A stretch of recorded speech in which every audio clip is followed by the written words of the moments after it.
하나님의 말씀은 요한복음 2장 13절에서 17절입니다. 한 절씩 교독하시고 17절 합독하도록 하겠습니다. 유대인의 유월절이 가까운지라 예수께서 예루살렘으로 올라가셨더니 성전 안에서 소와 양과 비둘기 파는 사람들과 돈 바꾸는 사람들이 앉아 있는 것을 보시고 노끈으로 채찍을 만드사 양이나 소를 다 성전에서 내쫓으시고 돈 바꾸는 사람들의 돈을 쏟으시며 상을 엎으시고 비둘기 파는 사람들에게 이르시되 이것을 여기서 가져가라. 내 아버지 집으로 장사하는 집을 만들지 말라 하시니, 제자들이 성경 말씀에 주의 전을 사모하는 열심히 나를 삼키리라 한 것을 기억하더라. 아멘. 여러분 안녕하세요. 반갑습니다. 장마가 시작된 것 같은데요, 안전에 주의하시고 건강도 챙기시기를 바랍니다. 오늘 본문은 여러분이 잘 아시는 성전 정화 사건입니다. 다음 주까지 2주간에 걸쳐서 말씀을 나누기로 하겠습니다. 오늘은 배경 설명만 드리고요, 내용은 다음 주에 말씀드리도록 하겠습니다. 이 사건은 단순히 도덕적이고 사회적인 정의감에 의한 분노가 아니라 참된 성전의 실체로서의 자신을 세상에 계시하신 사건입니다.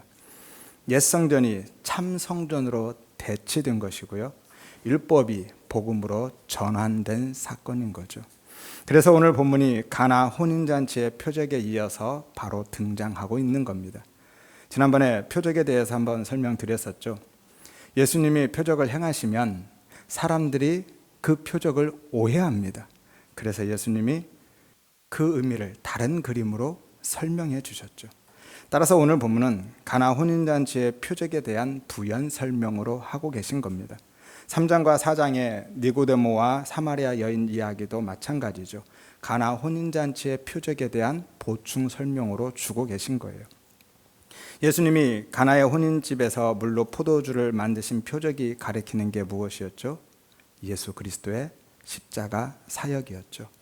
구원은, 어린 양의 혼인잔치는 예수 그리스도의 죽으심과 부활, 십자가를 통해서만 완성된다라는 것을 가리키고 있는 것이 가나 혼인잔치의 표적이었어요. 그래서 예수님이 그 잔치에 7번째 항아리로 서셔서 당신의 생명을 부으셔서 신부를 살리는 신랑으로 오셨다라는 것을 보여주신 거죠. 이것이 구원이었죠. 구원은 그렇게 우리가 자격과 조건을 갖추어서 받아내는 것이 아니라 오직 예수 그리스도의 피의 공로로 거저 주어지는 것이었죠. 이것이 은혜입니다. 그래서 구원은 은혜의 선물이라고 하는 거고요. 오직 은혜로만 구원받음을 믿으시기를 바랍니다. 그리고 그것이 또 1장 51절 말씀에 대한 부연 설명이었죠. 하늘을 열고 하늘과 땅을 연결하는 인자, 우리를 하늘로 인도하는 인자이신 예수에 대한 설명인 겁니다. 예수님의 모든 표적은 다 그 말씀에 걸린다라고 말씀드렸죠. 그래서 야곱의 꿈에서는 하나님의 사자들이 사닥다리를 통해서 오르락내리락 했는데, 요한복음에서는 그 사닥다리는 보이지 않죠. 대신에 하나님의 사자들이 누구를 통해서 오르락내리락 해요? 예수를 통해서. 인자이신 예수, 어린 양 예수, 십자가의 예수 위로 오르락내리락 했던 겁니다. 예수님이 그 사다리로 서신 것이죠. 오늘 본문도 정확히 그 이야기를 하고 있는 겁니다. 어떻게 닫혔던 하늘이 열리고 우리가 그 나라에 올라갈 수 있게 되는지를, 구원이 우리에게 어떻게 주어지는지를 설명해 주고 있는 거예요. 그러면 오늘 본문이 어떻게 그 이야기가 되는지를 차근차근 살펴보도록 하겠습니다. 13절에서 14절에 보면 예수님이 유월절에 예루살렘으로 올라가셔서 성전에 들어가시죠. 팁을 하나 드리면요, 공간복음서에서는 예수님이 공생의 기간 중에 예루살렘에 올라가신 사건이 딱 한 번 기록됩니다. 십자가를 지기 위해서 마지막 한 주간에 올라가셨던 것만 기록하고 있는 것이죠. 하지만 요한은요, 예수님이 유월절 절기에만 3번 올라간 것으로 기록하죠. 그 첫 번째가 오늘 본문이고요, 5장과 12장에 2번 더 나옵니다. 5장 1절에서는 유대인의 명절이라고 나오는데요, 그 명절이 바로 유월절이죠. 그래서 요한복음을 통해서야 비로소 예수님이 공생의 기간 동안에 예루살렘에 3번 올라갔고, 그리고 공생의 사역이 3년 반 가까이 됐다라는 것을 추정할 수 있는 거예요. 공관복음서만 보면 예수님의 공생의 사역이 1년 남짓으로밖에 보이지 않거든요. 뿐만이 아니라 초막절과 수전절에도 예수님은 예루살렘에 올라가셨어요. 7장과 10장에서 기록하고 있죠. 그러니까 예수님은요, 공생의 기간 중간에 예루살렘에 최소한 5번 이상 올라가신 것이죠.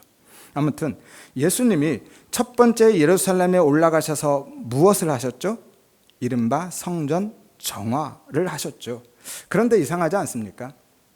성경을 조금 아시는 분은 이 성전 정화 사건이 예수님의 공생의 마지막 주간에 있었던 일로 알고 계시잖아요.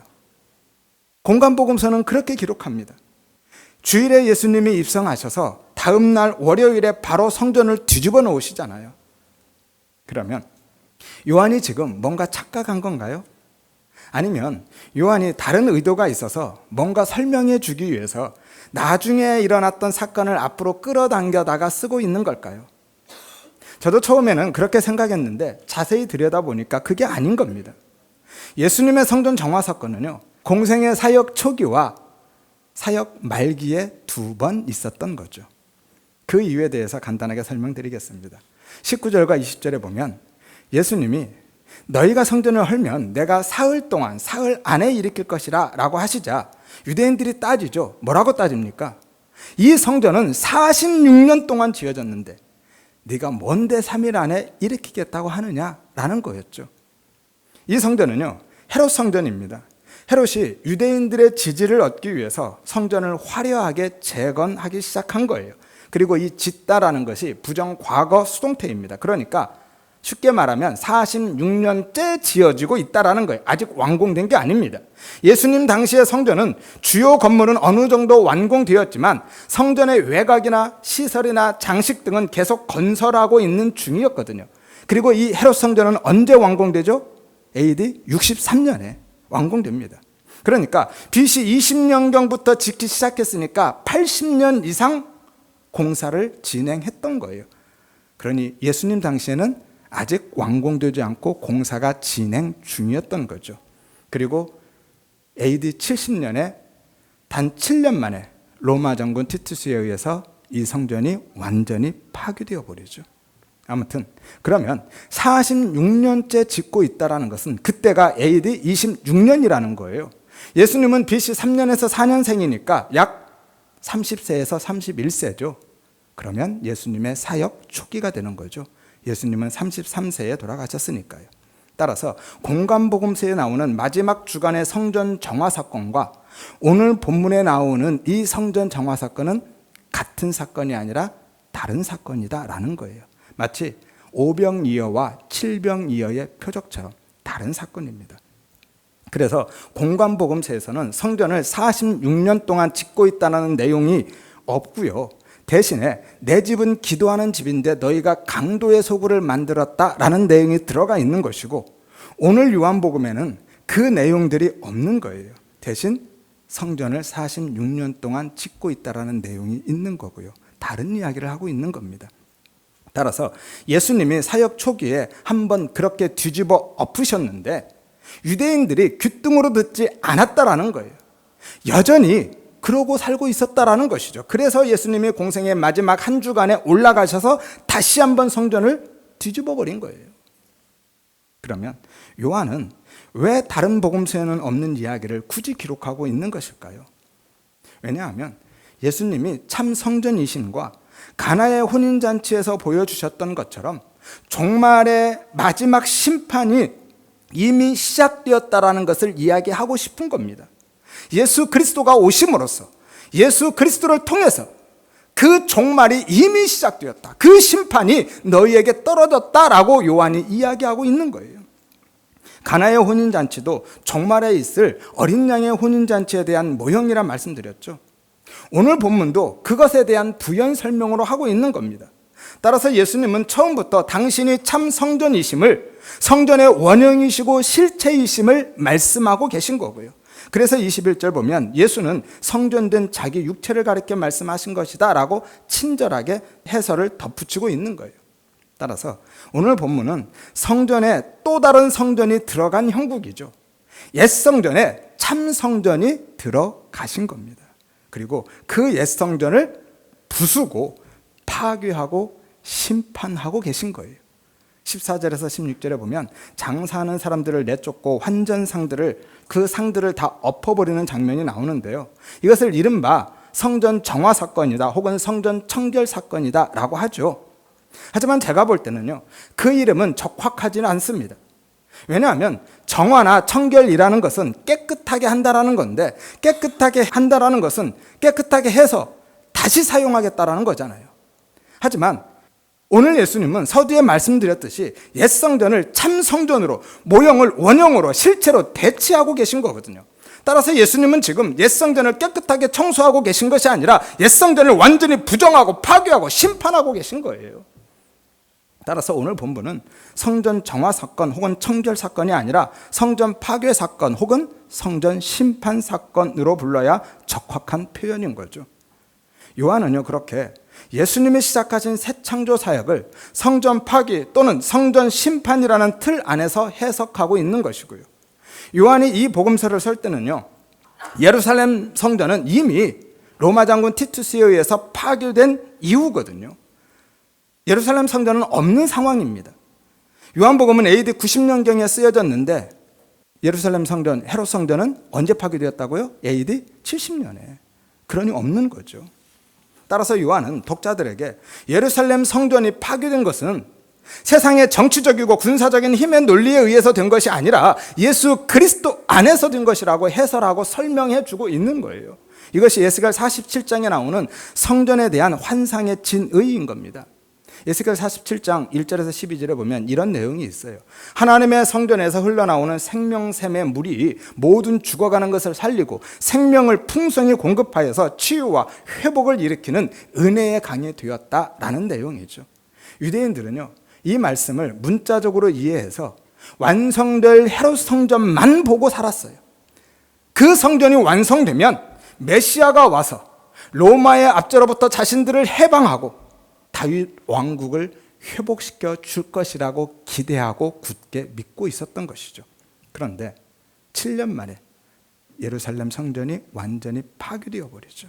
그러자 이번에는 율법을 움직이는 성전으로 대치했다라고 생각하고 그동안 성전을 붙들고 살았는데 이제는 율법만 붙들고 살았던 거예요. 하지만 요한은 에스겔의 환상에 나오는 성전이 그 성전이 아니라, 눈에 보이는 예루살렘 성전이 아니라 참 성전이신 예수 그리스도에 대한 예표라고 이야기하고 있는 겁니다. 요한복음 4장 14절에 내가 주는 물을 마시는 자는 영원히 목마르지 아니하려니 그 속에서 영원하도록 솟아나는 샘물이 될 것이라고 말씀하죠. 7장 38절에도 나를 믿는 자는 그 배에서 생수의 강이 흘러나오리라 라고 합니다. 이것이 바로 성전에서 흘러나오는 물의 실체인 거예요. 예수 그리스도인 거죠. 계시록에 보면 조금 더 분명합니다. 계시록 22장 1절에서 2절인데요. 그가 수정 같은 맑은 생명수의 강을 내게 보이리니 하나님과 및 어린 양의 보좌로부터 나와서 길 가운데 흐를 것이라고 하죠. 에스겔 47장의 성전의 환상과 동일한 장면인 겁니다. 따라서 예루살렘 성전이 파괴된 것은요, 단순히 로마의 힘에 의해서 된 것이 아니라 성경에 예언된 종말에 있을 성전 파괴 혹은 성전 심판이 참 성전으로 오신 예수 그리스도 안에서 성취되었다라는 것을 보여주고 있는 거예요. 그리고 그 심판 또한 단순히 사회 정의의 실현이나 정치의 세력 다툼의 결과가 아니라 종말의 혼인잔치와 새 예루살렘을 완성하시는 예수 그리스도의 메시아 사역의 결과다라고 이야기하고 있는 겁니다. 예수님을 메시아로, 그리스도로 선언하고 선포하고 있는 것이죠. 원형과 모형은요, 동시에 존재할 수 없습니다. 원형이 실체가 오면 모형은 철거되는 것이죠. 그럼에도 불구하고 유대인들은 성전의 원형이고 실체이신 참 성전이신 예수님을 알아보지 못하고 여전히 옛성전, 그 옛성전 안에서 행해지는 제사 의식들과 율법 지킴의 행위들을 생명처럼 붙들고 살았다라는 거예요. 그래서 요한은 그리스도 안에서 옛성전이 파괴되고 참 성전으로 대치되었다라고 선언해 주고 있는 겁니다. 모형과 실체가 만나서 모형이 파괴되고 실체로 대치되는 사건인 거죠. 이것이 새 창조입니다. 그래서 저는 앞으로 성전 정화 혹은 성전 청결 사건이라고 하지 않고 성전 파괴 혹은 성전 심판 사건으로 부르도록 하겠습니다. 그리고 이 성전 심판 사건은요, 또 다른 성전 심판 사건을 보면 조금 더 분명하게 그 의미를 이해할 수 있죠. 마가복음 11장 15절에서 19절입니다. 두 번째 성전 심판 사건에 대한 기록인데요, 그 앞뒤로 뭐가 있냐면 무화과나무 저주 사건이 있어요. 무화과나무 저주 사건이 성전 심판 사건을 감싸고 있는 형국인 것이죠. 이것이 샌드위치 구조죠. 샌드위치 구조라는 것은요, 히브리 문학기법 중에 하나인데 어떤 것을 설명하기 위해서 샌드위치처럼 핵심 주제를 가운데 놓고 그것을 강화하고 구체화하기 위해서 양쪽에 빵을 덧대듯이 부연 설명을 붙이는 문학기법인 거죠. 팁을 하나 드리면 성경에 이런 구조가 참 많이 나옵니다.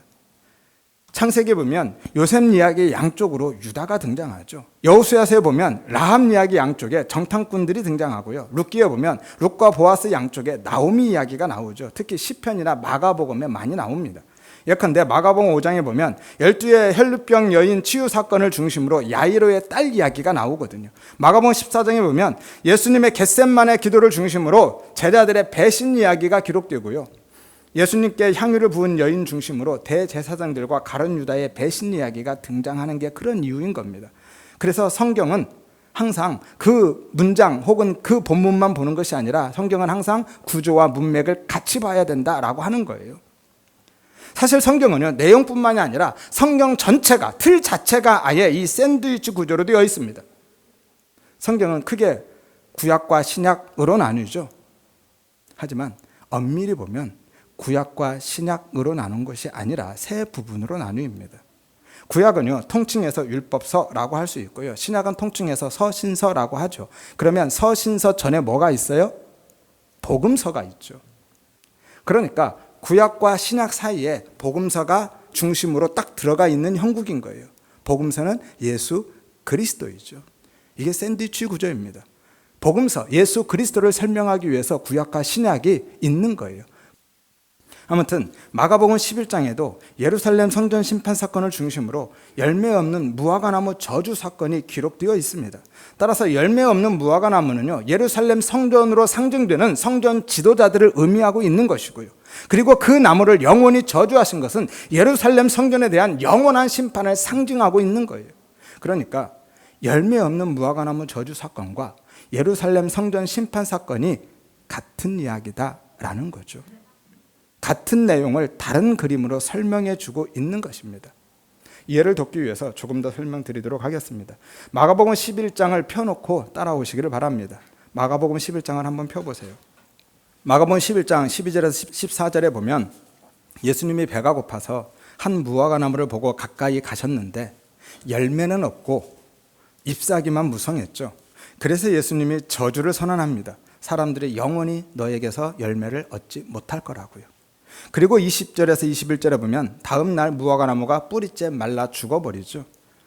그리고 그 중간에 뭐가 있어요? 성전 심판 사건이 있는 겁니다. 그러면 예수님은 왜 무화과나무를 저주하셨을까요? 일전에 어떤 목사님이 그러더라고요. 남자는 배가 고프면 화가 난다고, 감정 통제가 잘 안 된다고요. 아니면 조금 더 그럴듯한 설명은 예수님이 죽으시는 마지막 주간이라서 신경이 날카로워지신 거라고. 웃자고 하는 이야기가 아니라 정말 진지하게 하신 말씀이었어요. 본인도 잘 모르니까 인간적인 관점으로 추측해서 설명해 준 거죠. 제가 그 자리에서 손들고 질문할 뻔 봤습니다. 이런 엉터리 같은 해석이 어디 있습니까? 성경이 무슨 삼류소설입니까? 하나님이신 예수님이 배가 고프다고 화가 나서 무화과나무를 저주하거나 죽기 직전이라고 신경이 예민해져서 나무를 저주한 게 말이 되는 거예요. 성경은요, 그때가 무화과나무 때가 아니라고 분명히 말씀하잖아요. 13절에 한번 보세요. 잎사귀 위에는 아무것도 없더라. 이는 왜냐하면 무화과의 때가 아니라, 무화과의 때가 아니어서 열매가 없었던 거예요. 그러면 예수님은 그런 사실을 모르셨을까요? 당연히 아셨죠. 왜죠? 예수님도 유대인이니까요. 유대인 중에서요, 6월절 전인 4월에 무화과 열매를 찾는 그런 바보 같은 사람은 없습니다. 왜냐하면 무화과 열매는 6월달 이후에야 비로소 딸 수 있거든요. 그러니까 어떤 사람은 또 그러더라고요. 무화과는 잎이 나기 시작할 때 작은 열매를 맺는다라고요. 그게 파그라고 하는 열매거든요. 아직 익지는 않았지만 가난한 사람들이나 여행자들은 간식처럼 따먹기도 했습니다. 우리나라 풋사과 같은 거죠. 그런데 그 파그가 없었다라는 것은 그 나무는 열매를 맺을 수 없는 나무라는 것을 이야기하고 있는 것이고, 그래서 예수님이 저주하셨다라는 것이죠. 무화과 잎이 무성하면 잎이 나기 시작할 때 그 열매가 같이 나오거든요. 그런데 잎은 무성한데 그 열매가 하나도 없다라는 것은 그 나무는 열매를 맺을 수 없는 나무다라는 것을 이야기한다라는 거죠. 매우 논리적이고 과학적이고 정확한 분석은 맞습니다. 저도 한때 그렇게 생각했습니다. 그리고 실제로 당시 상황이 그랬을 거예요. 하지만 그것도 역시 말이 안 됩니다. 그렇다고 멀쩡한 나무를 말려 죽여요? 그늘이라도 만들도록 그냥 뒀어야죠. 그게 상식 아닌가요? 따라서 예수님이 그때 무화과의 때가 아님에도 불구하고 열매를 찾고 열매가 없다라고 저주하신 것은요, 그리고 성경이 굳이 그 이야기를, 그 사실을 기록하고 있는 것은 지금 그런 이야기하고 있는 것이 아니라는 것을, 전혀 다른 이야기하고 있는 것이라는 것을 말씀하고 있는 거예요. 우리에게 힌트해 주고 있는 겁니다. 그래서 무화과의 때가 아니라고 말씀해 주신 거예요. 그러니까 지금 예수님이 찾으시는 열매가 그 열매가 아니라는 것을, 예수님이 진짜 그 열매를 찾고 계신 것이 아니라는 것을, 그것은 상징적인 행동이라는 것을 부연 설명해 주고 있는 것이 그 말씀인 겁니다. 그때가 무화과의 때가 아니라는 거예요. 왜죠? 무화과 나무는 이스라엘 민족을 상징하고 있고 그 열매는 그들의 신앙 상태를 나타내고 있기 때문이죠. 팁을 하나 더 드리면요, 성경에 이스라엘을 상징하는 나무가 여러 개 있는데요, 각각 의미하는 바가 다릅니다. 가장 먼저 포도나무가 생각나겠죠. 하나님과 밀접한 관계성을 나타내고 있습니다. 그리고 감람나무도 있죠. 언약 백성으로서의 존귀함과 사명을 의미하고 있고요. 종려나무도 있습니다. 하나님의 백성들의 의로움과 승리를, 백향목은요, 위엄과 영광을 상징하죠. 그럼 오늘 무화과 나무는요, 무엇을 상징한다고요? 그들의 신앙 상태를. 성경 곳곳에 나오는데 몇 구절만 소개해 드리겠습니다. 호세아서 9장 10절에 내가 이스라엘을 광야에서 포도처럼 발견하고 무화과 나무에서 처음 맺은 첫 열매같이 보았다라는 거예요. 하나님이 그렇게 이스라엘 백성들을 첫 열매처럼 귀하고 사랑스럽게 바라보셨다라는 거예요. 그런데 미가서 7장 1절에 보니까 재앙이로다 나여 먹을 포도도 없고 내가 사모하는 첫 익은 무화과도 없도다. 오늘 마가가 이 말씀 인용하고 있는 거죠. 열매 없는 무화과 나무의 저주 사건이 바로 이 첫 열매가 없다라고 이야기하고 있는 거예요. 그런데 그 첫 열매가 뭐라고요? 이스라엘이요. 그들의 신앙 상태인 거예요. 그래서 누가복음 13장 6절에서 9절에 보면 열매 없는 무화과 나무의 비유가 나오는 겁니다. 마가복음에서는요, 열매 없는 무화과 나무 사건이죠. 실제 있었던 사건입니다. 하지만 누가복음에서는 비유로 나오는 거죠. 찍어버려라. 어찌 땅만 버리겠느냐라고 하시는 겁니다. 따라서 열매 없고 잎만 무성한 무화과 나무는 겉모습만 화려한 이스라엘 백성들의 형식적이고 외식적인 신앙 상태를 상징하고 있는 겁니다. 그래서 15절에서 17절에 보니까 성전을 심판하시는 모습을 통해서 그들의 열매 없는 삶을 폭로하시고 심판하시는 장면들이 펼쳐지는 거예요. 이게 핵심입니다. 앞뒤를 감싸고 있는 무화과 나무 이야기는 이 성전 심판 사건을 강화하기 위한 부연 설명이고 보충 설명인 것이죠. 이것이 샌드위치 구조다라고 말씀드렸죠. 그러면 오늘 예수님이 성전에서 찾으시는 열매는 무엇일까요? 결론부터 말씀드리면 이스라엘 백성들의 경건하고 정직하고 정의로운 삶이 아닌 겁니다. 하나님이, 예수님이 찾으시는 열매는 하나님에 대한 참된 예배의 삶인 거예요. 그 이유에 대해서는 다음 주에 본문을 자세하게 나누면서 설명드리도록 하겠습니다. 만약에 예수님이 찾으시는 열매가 그런 것들이라면, 겉으로 드러나는 율법적인 경건한 삶이나 윤리 도덕적인 착하고 선하고 의로운 삶이라면 그들이 누구보다도 잘하고 있었거든요. 제일 잘했던 게 그겁니다. 하지만 예수님은 그런 그들을, 그렇게 잘 살아내고 있는 그들을 열매 없는 무화과 나무라고 하시고 영원한 저주와 심판을 내리신 거거든요. 따라서 그것들은 오늘 예수님이 찾으시는 열매가 아니다라는 거죠. 하나님은요, 인간의 종교 행위로서의 예배나 율법 준수를 원하시는 분이 아니고 자신의 가치와 평판과 유상을 챙기기 위해서 윤리 도덕적인 선행을 열매로 인정해 주는 분도 아닙니다. 그건 어디까지나 자신을 위한 외식이고 투자에 불과하죠. 그리고 성경은 그것들을 뭐라고 하는 줄 아십니까? 그렇게 착하고 선한 윤리 도덕적인 행위들을, 혹은 하나님 앞에 율법적인 종교 행위들을 내어놓는 것들을 오히려 성경은 음행이다, 간음이다, 살인이다, 도둑질이다, 우상숭배다 라고 하잖아요. 산상복음 말씀 다시 한번 들어보시기를 바랍니다. 그들은요, 성전에서 하나님을 예배한다고 하지만 실상은 자신의 이익만 추구한 겁니다. 그게 돈이든 자신의 평판과 위상이든 결국은 자신을 위한 인본주의적인 행위들에 불과했던 것이죠. 그것은 하나님을 예배하는 것이 아니라 자기 자신을 예배했던 거예요. 그러면 예배라는 것은 무엇일까요? 중요한 이야기죠, 예배. 히브리어로 보면 샤하라는 단어인데요, 엎드리다, 절하다, 경배하다라는 의미예요. 이마가 땅에 닿을 만큼 완전히 납작 엎드리는 행위를 의미하고 있는 겁니다.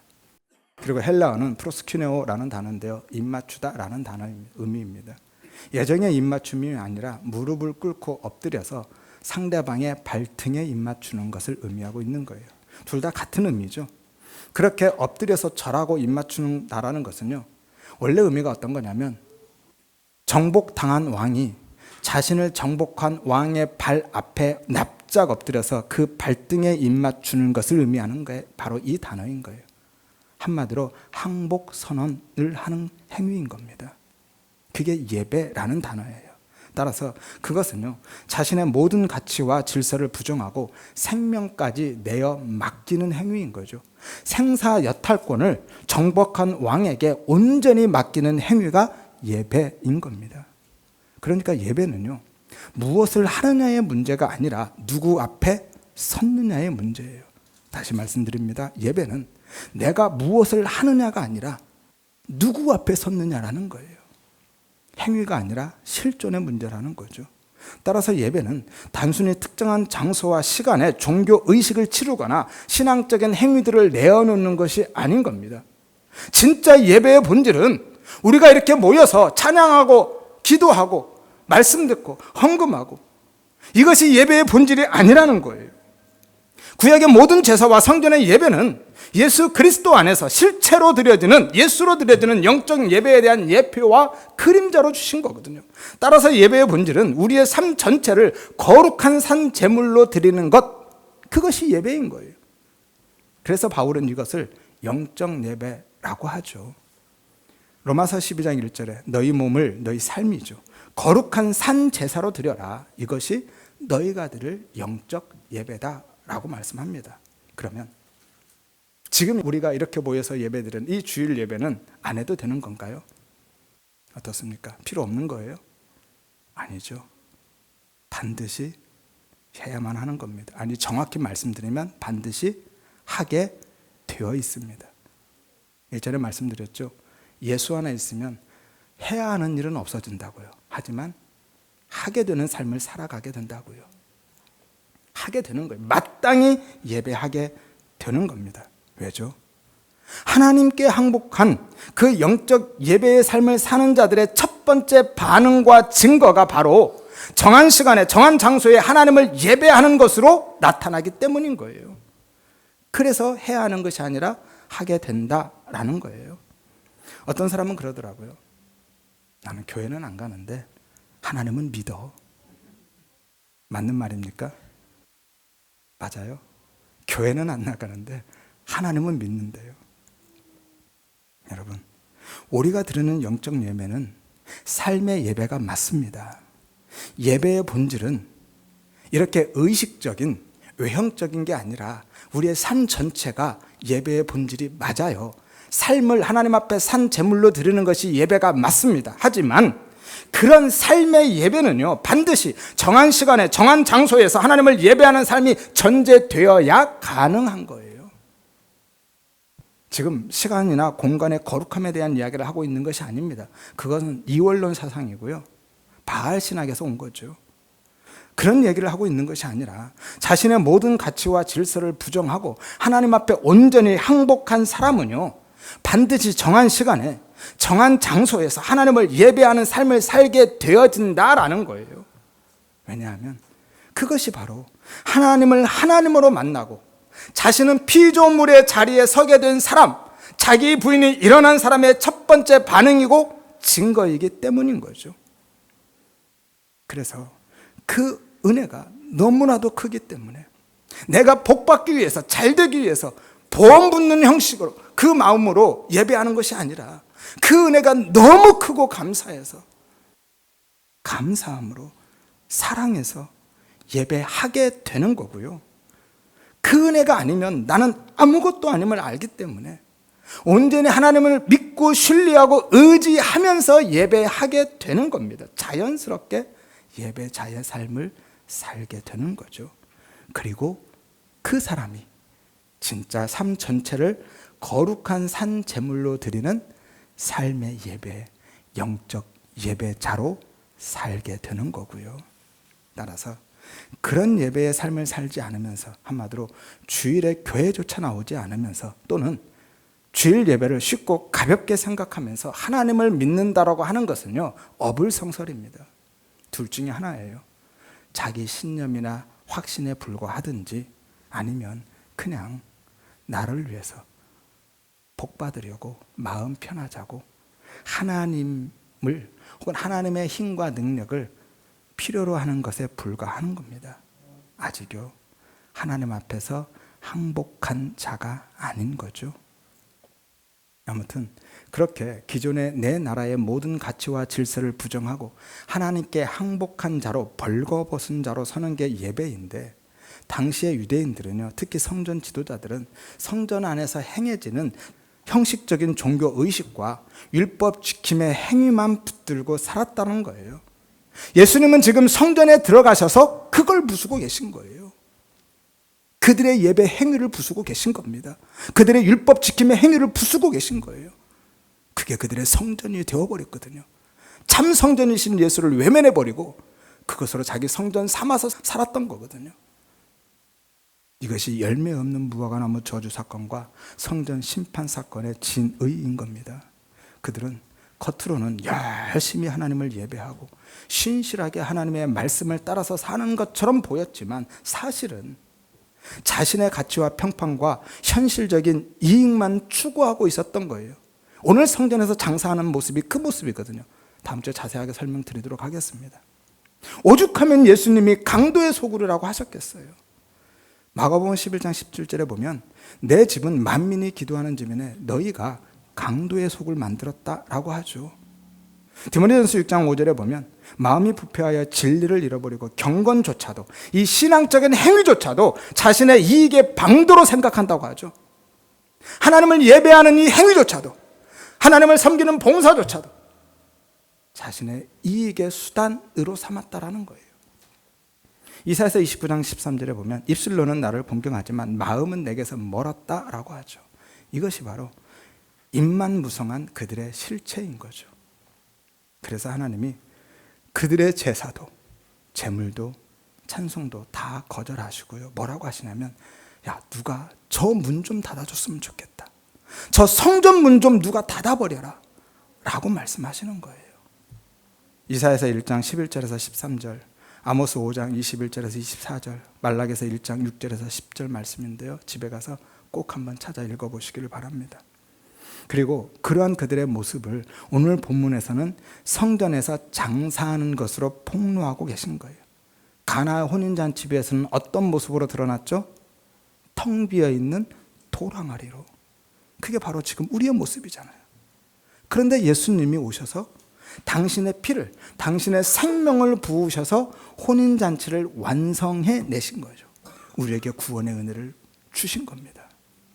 오늘 본문에서는요, 참 성전이신 예수님이 그 옛 성전이 되어서, 내가 되어서 파괴되시는 거예요. 헐리고 부서지는 겁니다. 친히 저주받은 나무가 되셔서, 저주받은 내가 되셔서 죽으시는 거예요. 그래서 우리를 성전으로 완성해 내시는 이야기를 하고 계신 겁니다. 이 부분도 다음 주에 조금 더 나누도록 하겠습니다.